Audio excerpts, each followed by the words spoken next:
আপনি যদি আগামী কয়েক মাসের মধ্যে একটি নতুন বাইক কেনার পরিকল্পনা করে থাকেন তাহলে এই ভিডিওটা অবশ্যই শেষ পর্যন্ত দেখুন, কারণ আজ আমি দেখাবো বাংলাদেশে আগামী 6 মাসে কোন কোন নতুন বাইক আসতে পারে, কোন বাইকটি বাজার কাঁপাতে পারে এবং কোন মডেলটির জন্য সবচেয়ে বেশি অপেক্ষা করছেন বাইক প্রেমীরা। শেষের বাইকটি দেখলে আপনি অবাক হয়ে যাবেন। আসসালামু আলাইকুম এভরিওয়ান, কি অবস্থা সবার? আপনি যদি নতুন বাইক কেনার পরিকল্পনা করে থাকেন তাহলে আজকে ভিডিওটা আপনার জন্য খুবই গুরুত্বপূর্ণ, কারণ আজ আমরা আলোচনা করব আগামী 6 মাসের মধ্যে বাংলাদেশে কোন কোন নতুন বাইক আসতে পারে এবং কোন মডেল নিয়ে সবচেয়ে বেশি আলোচনা হচ্ছে। চলুন শুরু করা যাক। প্রথমে রয়েছে ইয়ামাহার নতুন প্রজন্মের কিছু মডেল।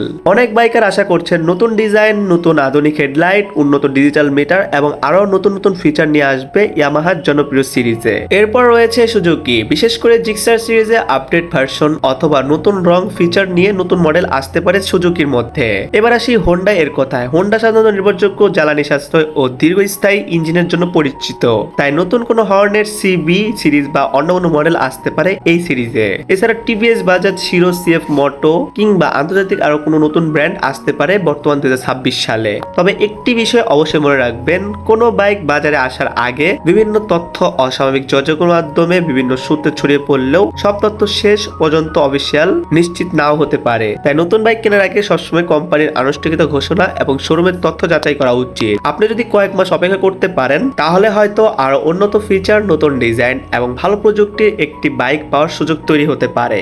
এখন আমি আপনার মতামত জানতে চাই, আপনি কোন বাইকটির জন্য সবচেয়ে বেশি অপেক্ষা করছেন? ইয়ামাহা, সুজুকি, হোন্ডা, টিভিএস নাকি কোনো অন্য কোনো ব্র্যান্ড? অবশ্যই কমেন্টে জানাবেন আপনার মতামত। ভিডিওটি যদি ভালো লেগে থাকে তাহলে একটি লাইক দিন, চ্যানেলটা সাবস্ক্রাইব করে পাশে বেল আইকনটি অল করে দিন। সো গাইস, আজ পর্যন্তই, দেখবেন নেক্সট কোনো ভিডিওতে। সেই পর্যন্ত ভালো থাকবেন, সুস্থ থাকবেন, নিচের পাশে ভালো রাখবেন। আল্লাহ হাফেজ গাইস।